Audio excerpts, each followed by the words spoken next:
yeah. We're ready to go. Yeah.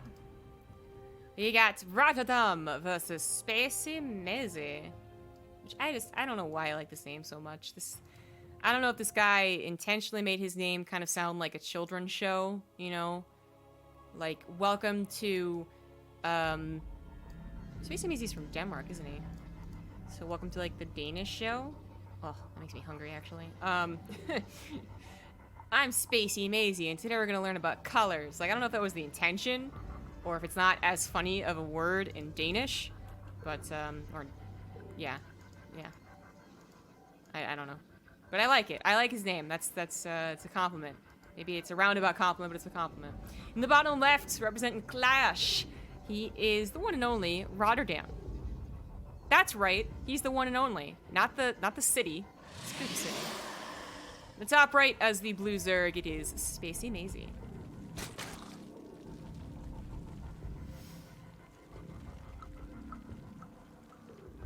A great kettle that you set the temperature that the water heats up to so it doesn't boil. Oh my god, that's actually so amazing. Because, yeah, I know different types of tea actually, like, you know, you're supposed to make it correctly instead of just waiting for the water to boil forever and then pouring it directly in. We're actually going to take a bunch of, like, tea-making classes. But I ain't that fancy. Part of my goals for, like when I actually would get money, when I wasn't just living for the bills, I was like, okay, go into savings, and then after savings was save up for a vacation, and then after that was get stuff for my apartment. Upgrade stuff for my apartment. Because I had already upgraded my computer.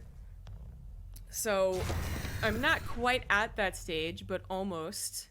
And I looked at a bunch of stuff I could get to upgrade my apartment, and I was like, I don't need to spend any money on this, though. Like, technically, I am okay with what I have. So, I'm just not gonna buy anything. Like, for instance, right now, my balcony is one, like, little nice piece of furniture that my mom bought me for a table, and then 2 camping chairs. You know? So I was like, maybe that's what I'll upgrade first. But first of all, nice chairs are actually surprisingly expensive. And second of all, I was just like, it works. Let's, you know, save my money.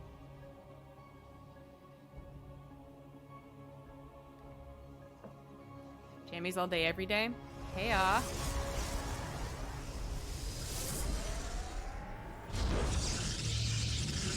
The country requirements include the Holy See. Has there ever been a pro or semi-pro from the Vatican? I don't believe so. That is a very interesting question.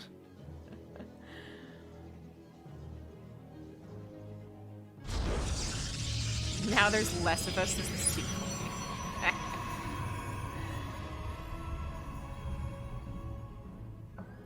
Phil and Roddy's on Team Clash and not on Team Roddy. Yeah, it is a little bit funny, but ultimately it doesn't super matter. Anywho, so what do we got in this game? Let's bring it together here. We do have Rotterdam doing his thing, going into Stargate. Not very surprising. I think we all expected that.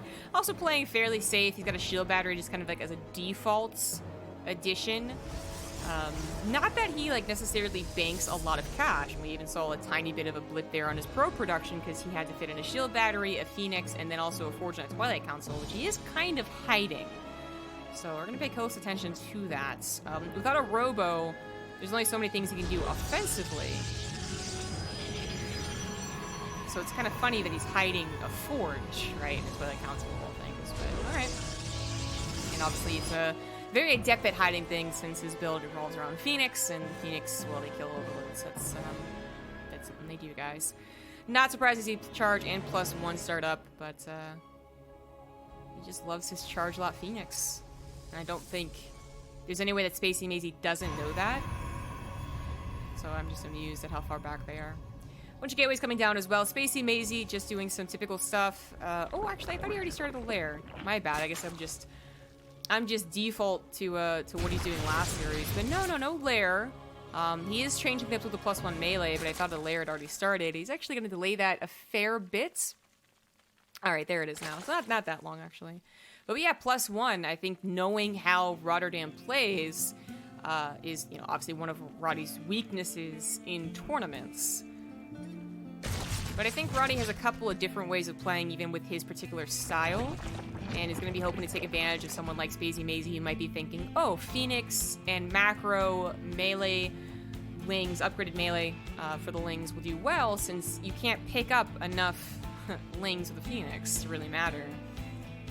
You know what does well against Lings, even if they're upgraded, is Charge-Offs. So, as SpazyMazy continues to scout no third Nexus, his suspicions really start to rise here.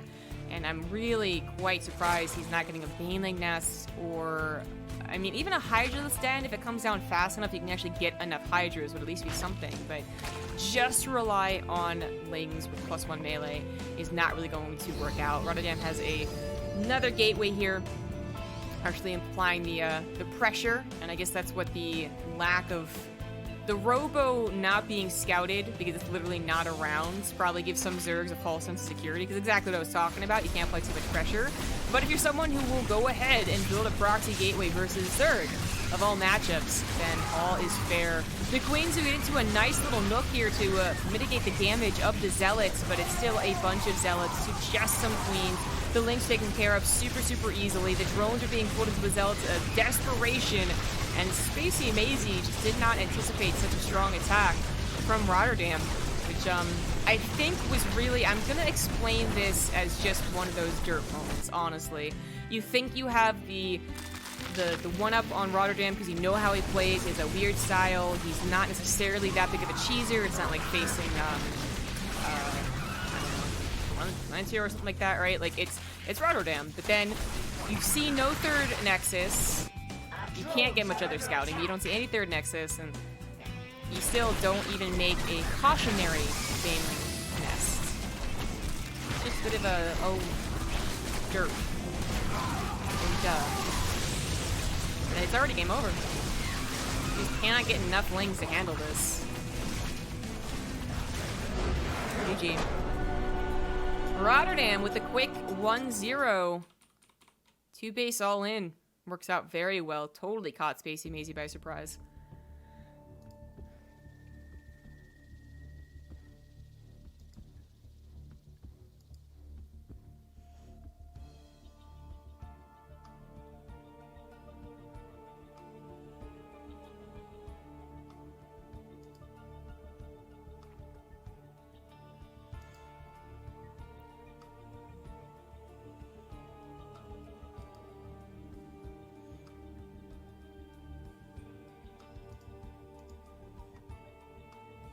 All these Americans drink a lot less tea. Yeah, for sure.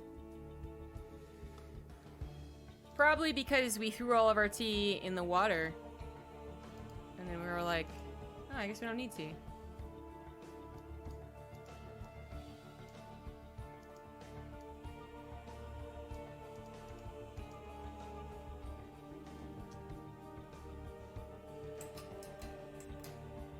Now, if we had thrown all of our coffee in the water, that'd be different.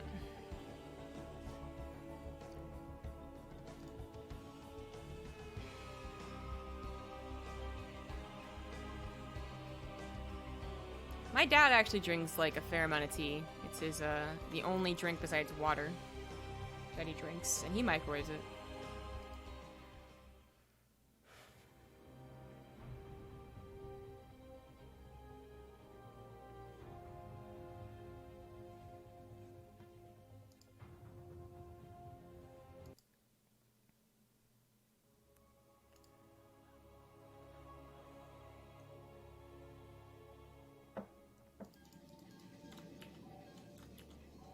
We're on to Everdream for game number 2. In the bottom left is the orange Protoss. It is Rotterdam. And in the top right as the blue Zerg, it is SpazyMazy. So it could go into a lot of detail of what Rotterdam did well to hide what he was doing. Except that it's almost pointless. It's a moot point because with his Phoenix, it's very difficult for SpazyMazy to get a direct scouts. Like, say he had gotten into the main base and then not checked the very corner, well then kudos. Like, he just hid that his charge and +1 was in fact on the way. But to me, that wasn't nearly as much of the scout necessary to determine what is happening as it was that very, very late third nexus. You know, like, the gas timings can tell you what they're doing. Main and natural gases can tell you what they're doing. Obviously, scouting the proxy gateway would have been probably the best case scenario. But that lack of third nexus should really at least give that fear. You should just be like, okay, what's going on here? Because even if they're going up to, let's say, you know, Phoenix into an Archon drop, which is, you know, happened in more typical players, more typical styles, you still don't necessarily always want to depend on those +1 lings and queens. It's doable, it's just really risky. But if that's what SpazyMazy was thinking was going to happen and was like, oh, I'll just handle it just by being smart, he just kind of, I feel, forgot the possibility that there is an all-in. To his credit, Rotterdam plays differently, not just with the Phoenix, but also with proxying a gateway against Zerg. It's one of the least likely things to work out because Zergs have fast, speedy, cheap units that they can easily split apart to scout. 25 minerals going to the left, right, and center is not a big deal for Zerg, right? And then they have overlords, typically. Although with Phoenix, they don't really have overlords. But still, those lings should be a big problem. It's just that SpazyMazy, he scouted like the top left and the bottom right, I think, with lings. Did not actually scout much else. I feel like the realization that something could be going wrong probably hit as the zealots hit him. You know what I mean? It was like, oh no, he's all enemy, isn't he? And then he gets all in. And I think we've all been there in our own ladder games. Or it's like, well, at least, at least I was correct, but I'm also dying.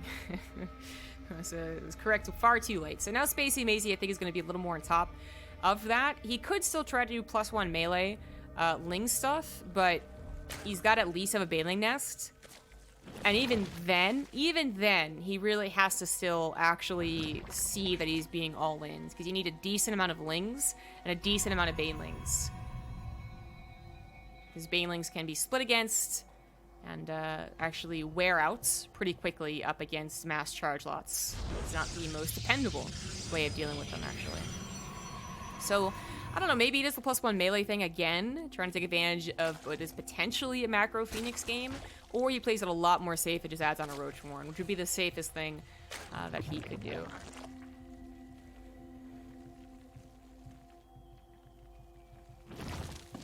Boston Harbor is just cold brew tea.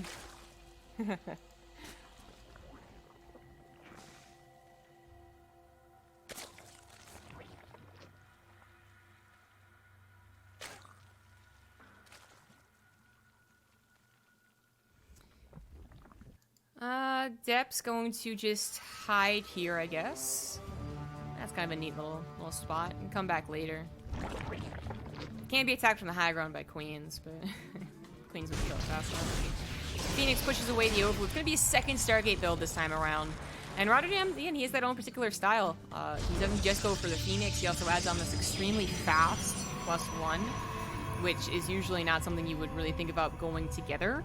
I mean, obviously you would think more about +1 air weapons going into Phoenix. And the +1 is like, let's just look at it, right? It doesn't help right here, right now. It helps in a Depth and a Zell, like that's not very helpful. But Rotterdam doesn't just go into Phoenix Stargate to, like, carriers, right? Maybe occasionally he does, but not too often. So he will eventually get up to some charge lots, or hell, even DTs. And +1 is going to be a worthwhile investment, but it is a pretty early investment. Again, it's not really going to add a lot yet. And it would otherwise, it could otherwise be 100 minerals at least to a Nexus timing, but that's not how Rotterdam plays. He's also going to grab that +1 air weapons. SpazyMazy is going to go for the melee build again, and this time just go for a more protective, safe Baneling Nest timing. So I gave him two options to go with that one. It is still a little tricky against the mass charge lot stuff, but it's not mass charge lot, actually. It might eventually be, but with no Twilight Council, we know that's going to be a ways away. What are these gateways going to be used for? Regular Zealots still going into the natural or third base can still be problematic because, well, you're not talking about roaches. Once they're in someplace, anywhere really, up against a wall, in the mineral lines, attacking into the drone line in general, like, the lings are going to be less effective against them. They're both melee units. That's how that would work. But I'm not sure that's actually going to be something that Rotterdam does. I think he's just defending his third Nexus, which, by the way, is in a very odd location. a forward position nexus. That's, Well, alright. The +1 melee's done, so they will chop these lings to bits. They're almost perfectly timed in each other's +1, but definitely favors the zealots. If we're talking about a bunch of stalkers being warped in, or sentries or something like that, I think the +1 looks quite good on the lings, but I'll see if their banelings evolved can actually break this. I don't think that it can, though. I mean, Phoenix could come back and try and help out. Those are the banelings that get some solid connections, and the Phoenix are too busy trying to deal with all of these queens, which they are dealing with them.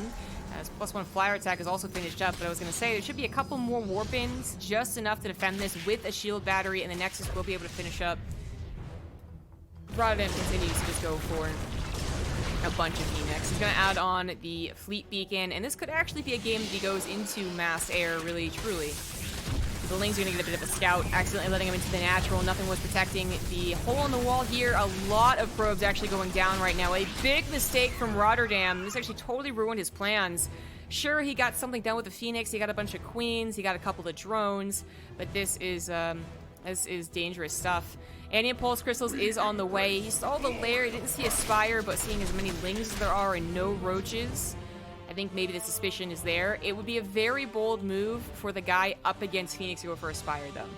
I would say usually the onus is on the Zerg player to not go for this, to react some way different to Phoenix. But in this case, maybe the most surprising thing is the most effective thing. A bunch of Corruptors coming out, as well as a bunch of lings who might actually be able to cut it. It certainly looks better for SpazyMazy having done that run by, but he did just lose 9 more drones, and he is not taking down the third base, which is going to give a rich Vespian gas geyser. Eventually, once Rotterdam has his probe count up again. There are the Corruptors now. We're finally having +1 Carapace as well, so I'm happy to see that now, but it's going to be a while before that really kicks in. And I don't really know if the Corruptors are going to be the call that makes or breaks the engagements. Is it the right call? I mean, I don't think it's a wrong call necessarily, because it's the alternative to dealing with the Phoenix or getting Hydras, right? And that's just, it's very difficult to do. You want the Phoenix not on your side of the map, and you need to wait till you have like 16 Hydras to start combating the Phoenix when they have +1 especially. So it's not that it's the wrong call, it's just that anything in this position, when the Phoenix numbers are already high, they're already upgraded, they're already bullying you on your side of the map, any call from then on is going to be difficult to really use. And then you do have to worry about doing the Corruptor thing, dealing with a Phoenix, and them actually entirely transferring over to a ground army, which your Lings and Banelings are not quite equipped to deal with, because the Corruptors wouldn't help out with that, right? So, for instance, not having some typical hooks might be a problem if Roddy starts adding on a more typical ground-based army, Charge Lot, Archon, Immortal. Rotterdam's not really doing that. He doesn't have a Robo still, so no Immortals will be coming out here, but Archons will be added on. Charge will be added on. And this is just the game you gotta play against someone who plays like this. SpazyMazy's trying to stabilize. He's getting to 5 bases. Phoenix can't really do very much about hatcheries themselves. They can do something about the drones, but not the hatcheries. That will be a lot of larvae to use. And he has gotten to a damn decent number of Corruptors, and they're gonna have +1 as well.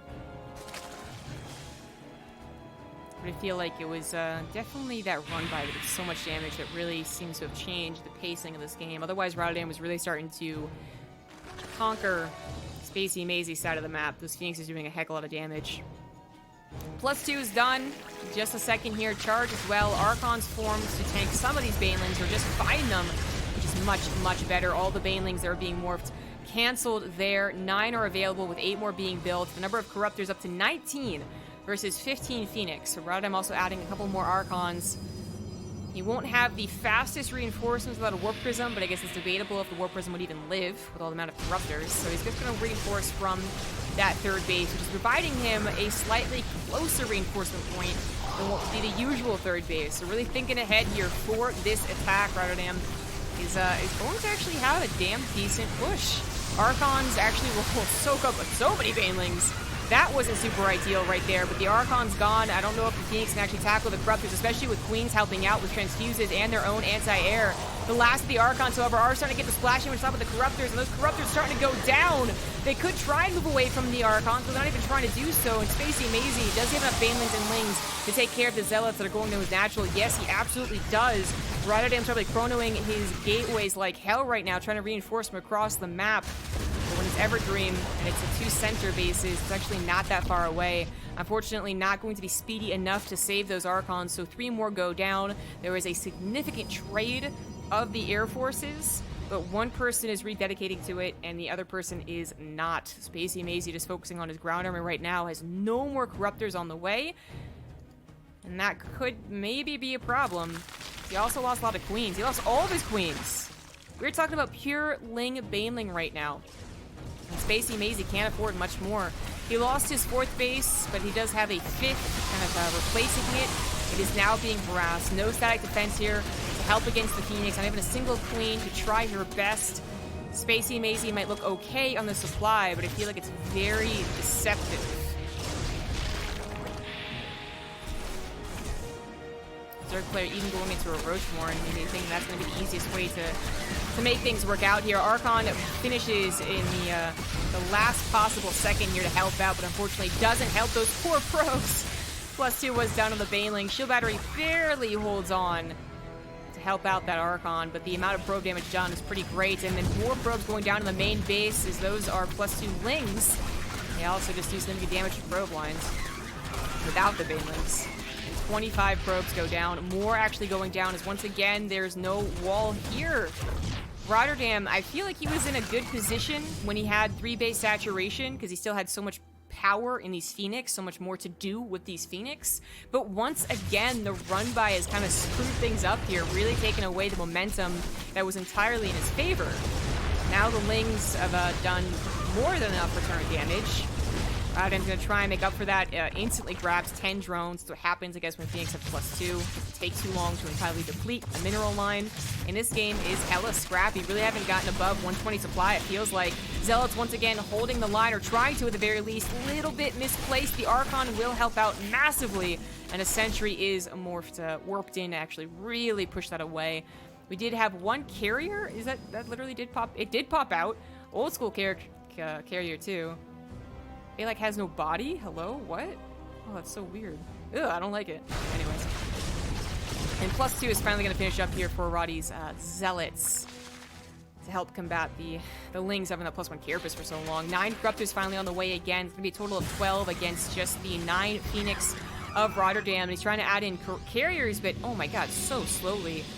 If SpazyMazy can actually afford enough Corruptors, I think he'll win. Once he takes down the air army, officially the Phoenix can't continue to get the drones they've gotten. No carriers can be made, at a fear of being just one-shot. Like, yeah, it's probably going to be game over. Rotterdam doesn't really have the minerals and gas to go into a pure ground army if the Corruptors now dominate the sky. So this is going to be really tough for Rotterdam.